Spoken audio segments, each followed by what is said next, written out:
Silence no more.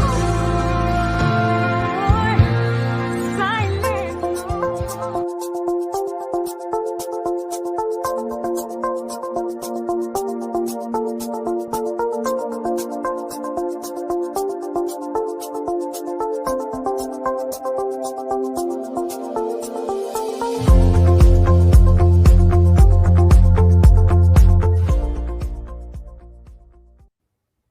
Well, hello, I'm Janet Morena, Executive Director of Priests for Life. Welcome to Just Ask Janet. Well, dear to my heart are the groups out there who really do what we call the street activism. They take that pro-life message out to the streets, to the highways and the byways, because you know what? You can't keep abortion on the back burner. You got to make people aware of the damage abortion is doing to those babies. Thousands and thousands of babies are still dying in our country every single day. And then did your mind ever think about what happens to those babies? Where are they? Many of them are discarded as garbage. But today we're going to be talking about some of them were allowed to have a proper burial. And joining me today on this program is a very, very good friend of mine and Father Pavone's, Eric Scheidler, of course. He is the son of the famous Joe Scheidler. And Joe Scheidler, I can tell you, influenced myself and Father Pavone in getting active in the pro-life movement. It was Joe Scheidler who originally, when Father Pavone first started doing Priests for Life full time, it was Joe Scheidler that brought Father Frank out to Chicago and took him under his wing. So joining me today, who is now, of course, running the Pro-Life Action League, is his son, Eric Scheidler. Eric, welcome to the program. Great to be with you, Janet. Well, of course, I cannot start a program talking to you without talking about your dad, the godfather of the pro-life movement. I mean, a man who I held in such great esteem, who influenced, I still can remember the very first time I held 99 ways to stop abortion by your dad. I mean, when I finally met him that first time and Tim Murphy put that book in my hand, I was like so excited that he could autograph this book for me. But, I hung on him as an early pro-lifer, your dad, every word, his training. And of course, you cut your teeth on the abortion issue as a kid with your dad, right? So just tell us a little bit about that.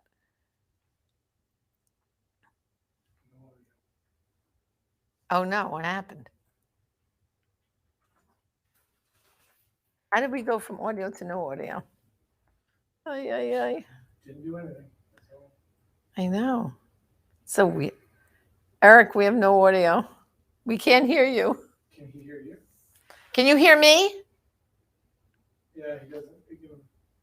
He hears me. I don't hear him. Nothing's changed. I haven't changed a thing. This is the forces of evil. This is terrible. Somebody doesn't want me to talk about those aborted babies being buried. I'm going crazy. This is terrible. We just heard him crystal clear. Yeah, I haven't. His audio is dead. You can see it here. Yeah, Mr. Scheidler, your audio is off. It's completely off. Mm.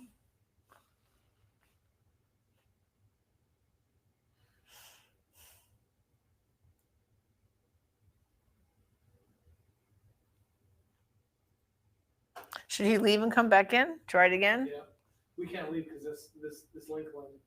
If I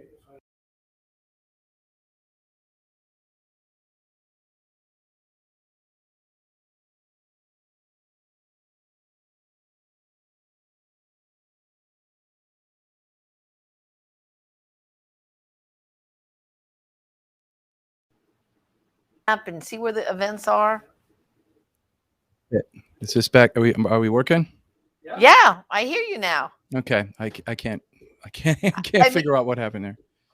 Eric, I'm telling you, it's scary. It's like the reason why I'm trying to get this tape today is I want to air it near the end of next week, so I get people to go see out. where the events are and show up. All right, you want to take it from the top, or?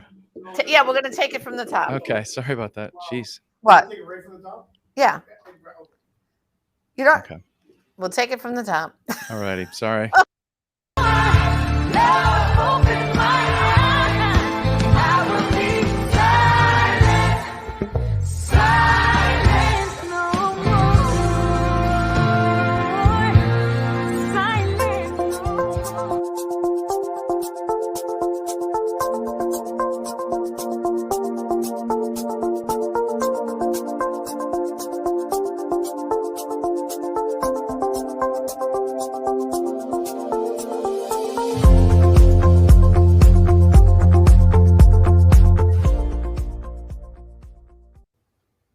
Well, hello, I'm Janet Morena, Executive Director of Priests for Life. Welcome to Just Ask Janet. Well, brothers and sisters, there are still thousands and thousands of babies who die every single day in our country from abortion. And did you ever think what happens to those babies' bodies? Where do they go? Sadly, for the most part, they end up being disposed as medical waste. But fortunately, over the decades, some of those babies were able to be retrieved and given a proper, respectful burial. Well, joining me today on this program is a great pro life leader. And of course, he's the son of Joe Scheidler, which we're going to talk about in a minute. And so, welcome to the program, Eric Scheidler, who, of course, is heading up the Pro Life Action League. Welcome, Eric. Great to be with you, Janet. Well, I cannot have a program, you on a program without talking about your father, Joe Scheidler, who recently passed away this year in January. And, the influence that your dad has had on so many people in the pro life movement, but people who are in leadership. I can remember in 1993 when Father Pavone was first given the mantle by Cardinal O'Connor to head up Priests for Life.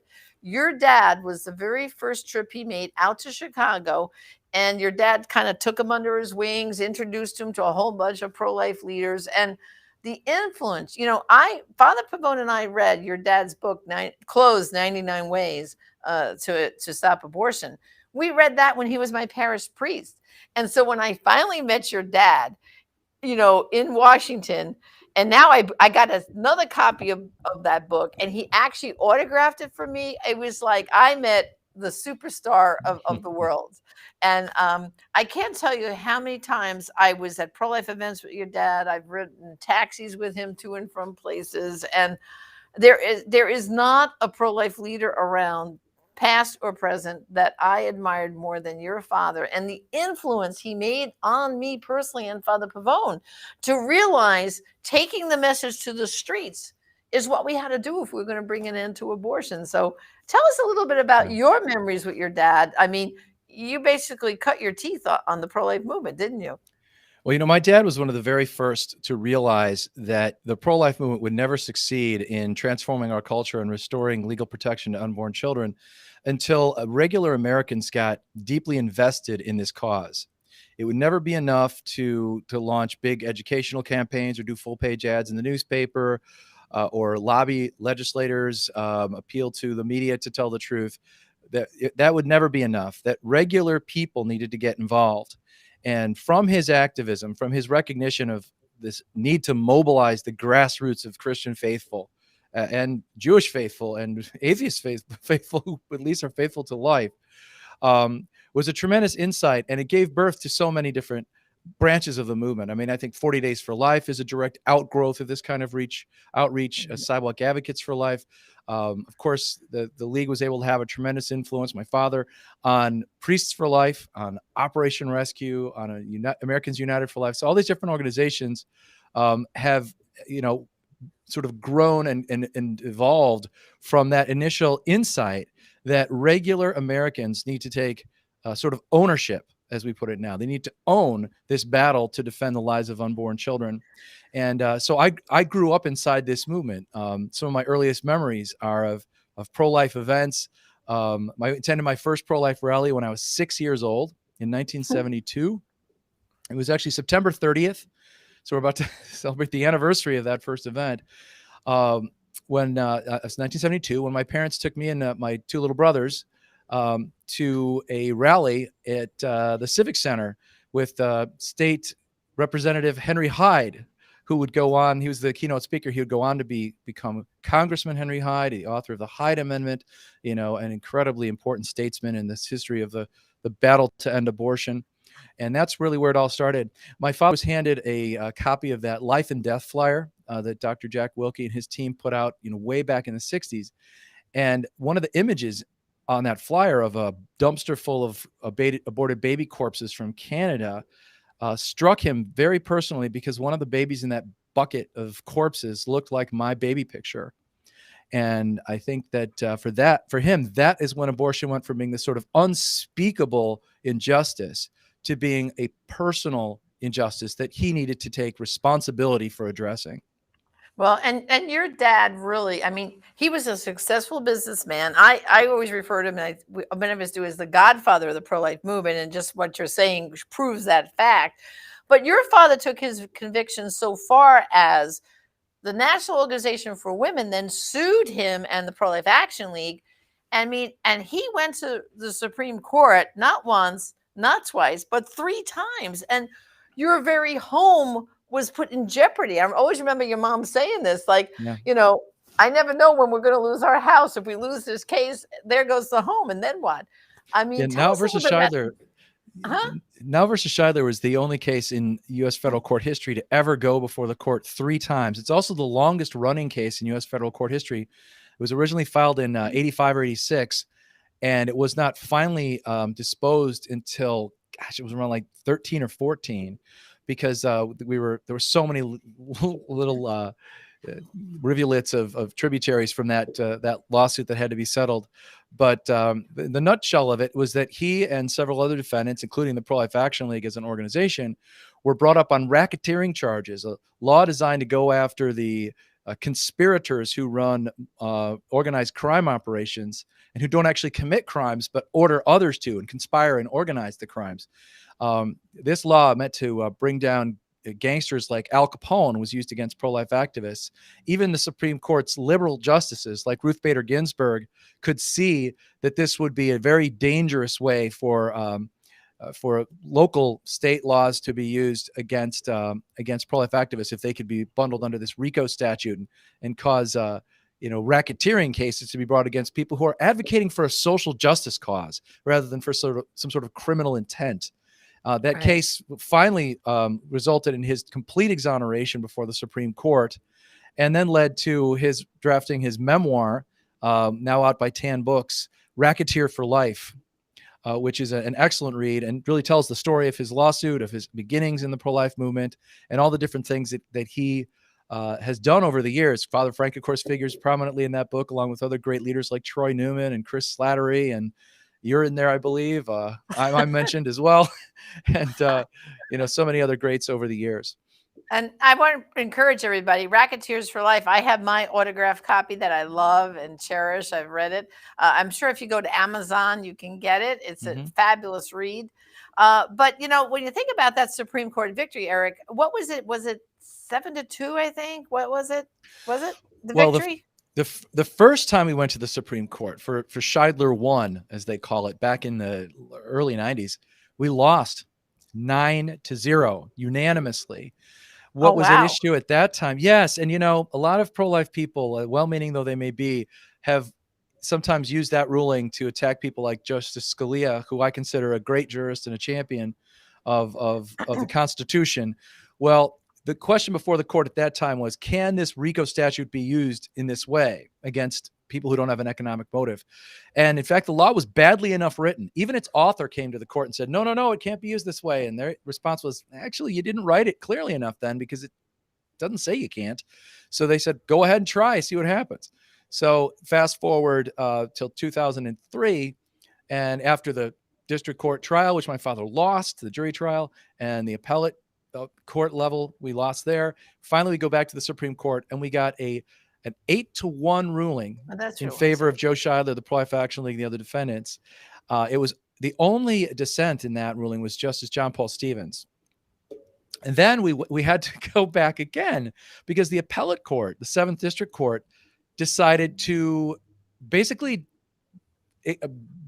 disobey the Supreme Court, and they did not enter a judgment for the defendants. Instead, they decided to try to rig up a couple of other charges. It's a very, very, very complicated case and hard to talk about in a short time. But long story short, we had to go back to the Supreme Court and say, well, did you mean it when you said that the judgment had to be vacated? This time we got an 8-0 unanimous ruling. 8 because Justice Alito had just come on the court and he hadn't been there for all arguments, and Justice O'Connor had left. So we got Stevens on our side this time. Not that he agreed with disagreed with his original ruling, but he did agree that, yeah, I wasn't on their side, but this is what the court said. You have to vacate this. Wow. So it was a real saga. And yeah, our house had to be put up as bond so that we could actually mount the appeal in the first place of the original district court ruling. So those laws have fortunately changed, and defendants no longer have to risk their homes. Their You know, homes. Yeah, it's outrageous that you would demand that people be millionaires in order to, appeal a federal court ruling, and that has that's changed, right. thankfully. But it just shows the great faith that your dad had, and of course your wonderful mother. Behind every great man's a woman, and your mom was with your dad through all this, 100%. Mhm. I was at your victory party. I remember that, and I remember your mom telling to me, "Well, Janet, I can finally remodel my kitchen after all this time." Oh yeah. I It was was like, actually, I was kind of heartbroken when she remodeled the kitchen because I loved that old yellow tile that had been in there since I was a child. She had hated it since the day they moved in. And finally, after this well, case, it she just got to get shows rid of that it. your dad always, he didn't just talk the talk; he walked the walk. And of course, the street activism that you continue now of your father with the Face the Truth tours, which I know we at Priest for Life did it when we were up in New York. There's such inspiration of bringing those pictures of what the victims of abortion, what it does to those children, has changed hearts and minds over the decades. But now, I know you, along with Priest for Life and Monica Miller, have created. I forget how many years it is. It's been about what, We 8 or started in 9? 13, so I think this is the 13. Oh eighth. my gosh. The National Day of Remembrance of Aborted Children.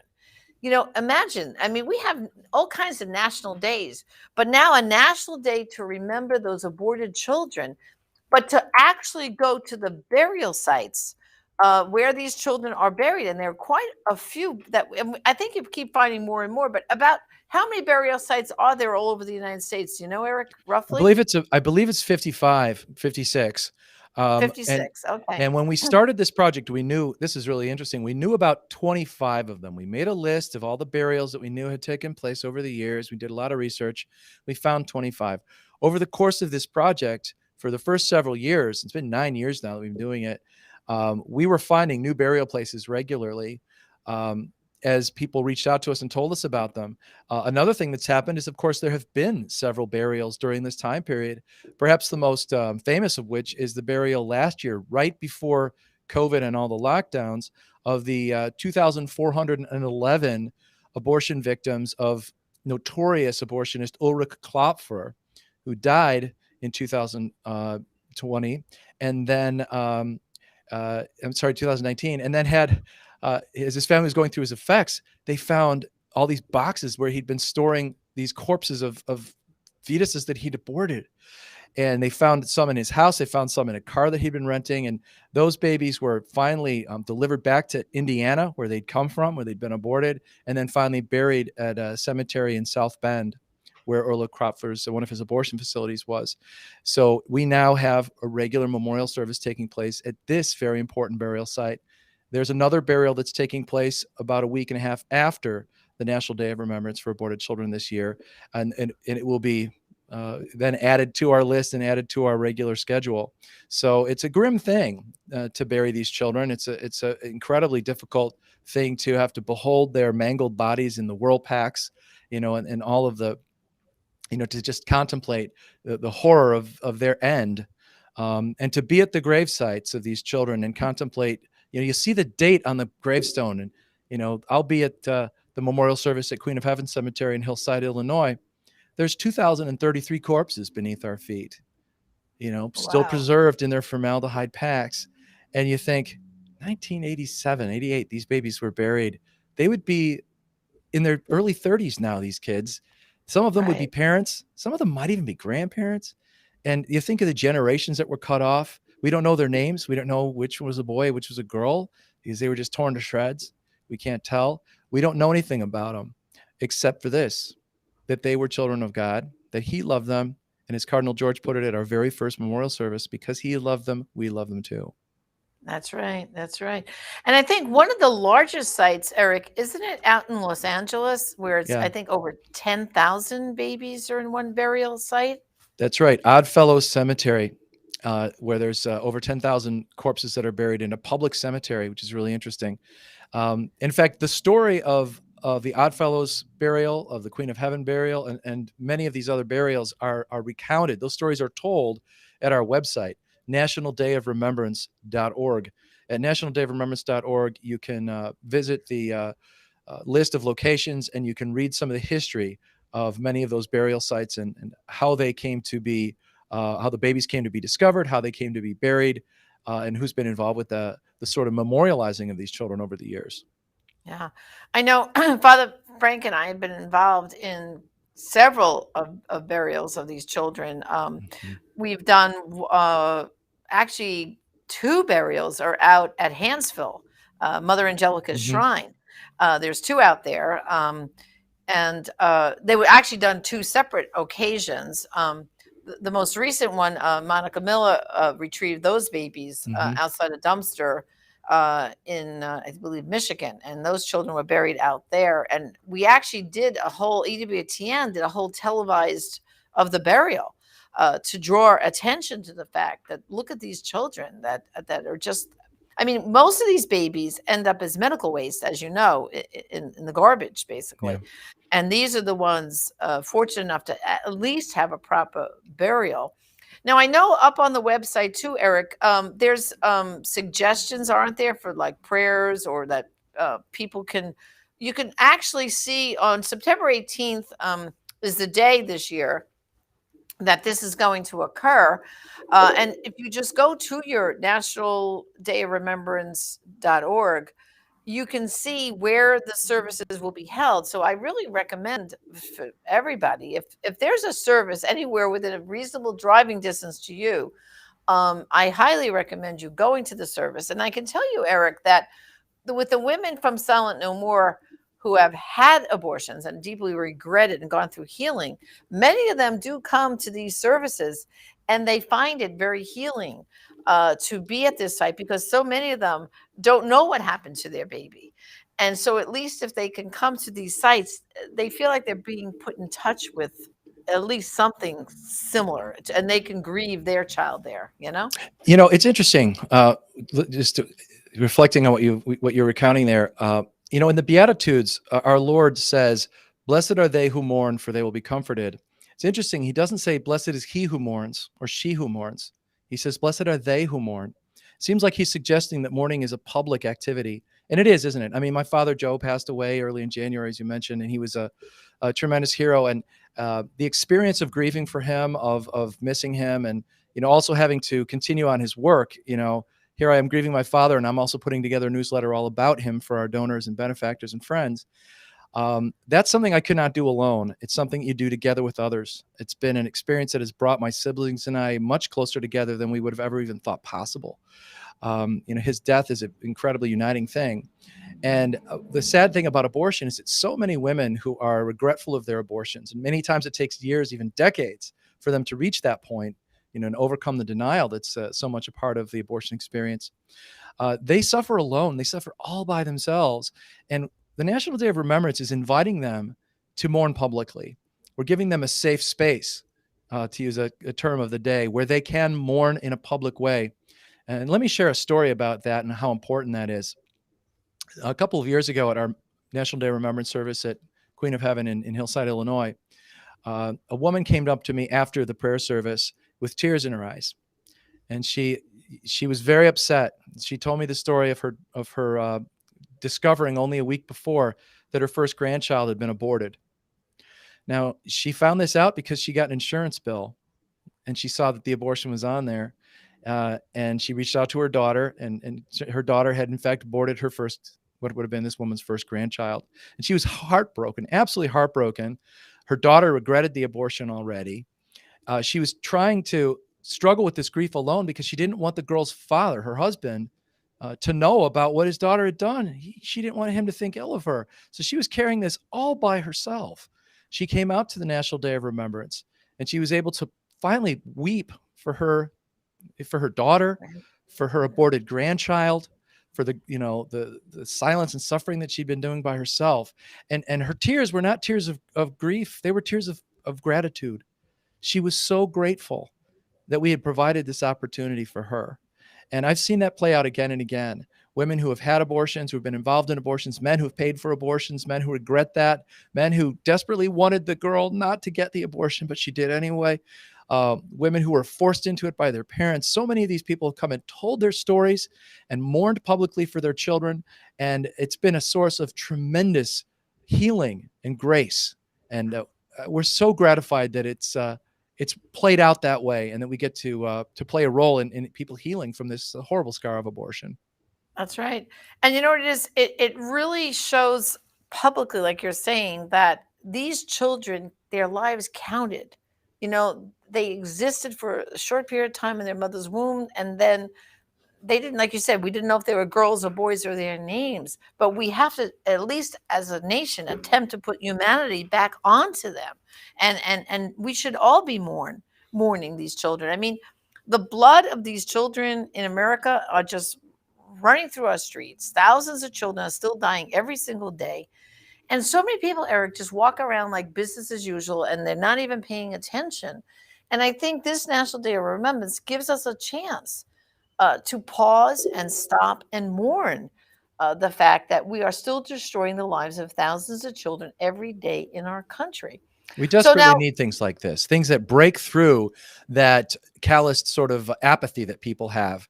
Whether it's showing them those arresting images of the abortion victims themselves, whether it's a public demonstration like we're going to be doing soon in the center of Chicago, counter protesting a Planned Parenthood rally against the new Texas abortion ban, or whether it's going out to the burial places of aborted children like we're going to do on September 18th for the National Day of Remembrance for Aborted Children.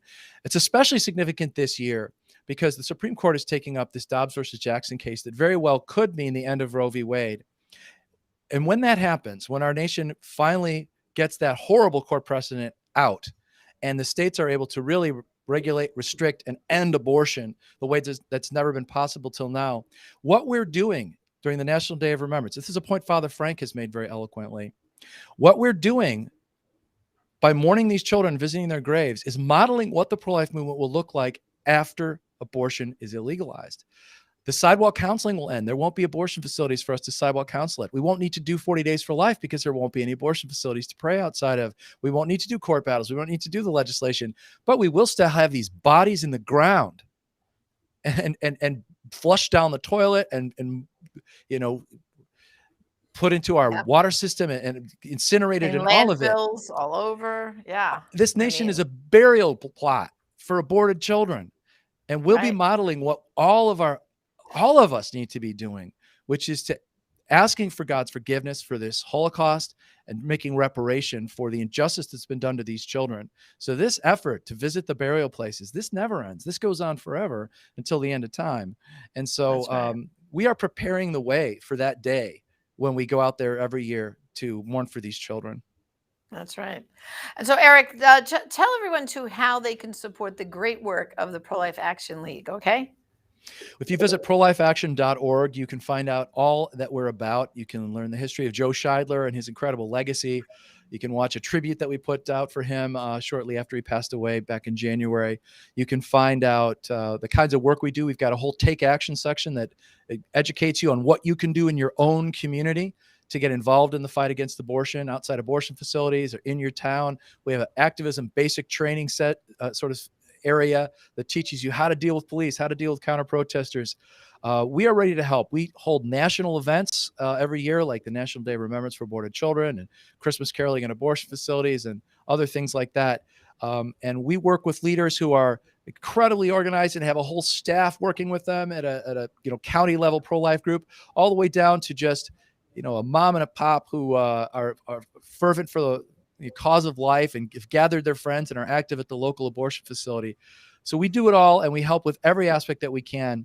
My team and I have been working with a group in Rogers, Arkansas, where Planned Parenthood is about to open a new facility, and helping them to strategize. So we are here to serve the grassroots. We are here to put you to work in your town, in your state, in your neighborhood, being a voice for the unborn child, and we're eager to help. So get in touch with us at prolifeaction.org. You can make a gift. You can find out what kind of work we're doing. You can get on our prayer schedule. Get on our email list. We often put out prayer alerts when we go out on the street. We want people to pray for us. And so we need you to be involved with us. And one curious thing I have to ask, Eric, when you were telling us all the great work you guys are doing, the one thing you said is Christmas caroling at abortion mills. Just tell me quickly about that. Yeah, I'm a weirdo. I go sing Christmas carols at abortion facilities. This was an idea that a sort of Catholic feminist speaker on the theology of the body named Katrina Zeno gave to me over lunch one day. She said, I bet if you sang Christmas carols at abortion facilities during the Christmas season, it would actually help women to remember the abortion at Christmas time as they associate it with those Christmas carols, and have them come back to asking forgiveness. That this would be a sort of a seed, planting a seed for them. And I was really struck by that. So for many years now, the Pro-Life Action League has been going to abortion facilities in the Chicago area. We do a tour. We actually have 2 tours. We travel around to various abortion facilities, and we sing these Christmas carols.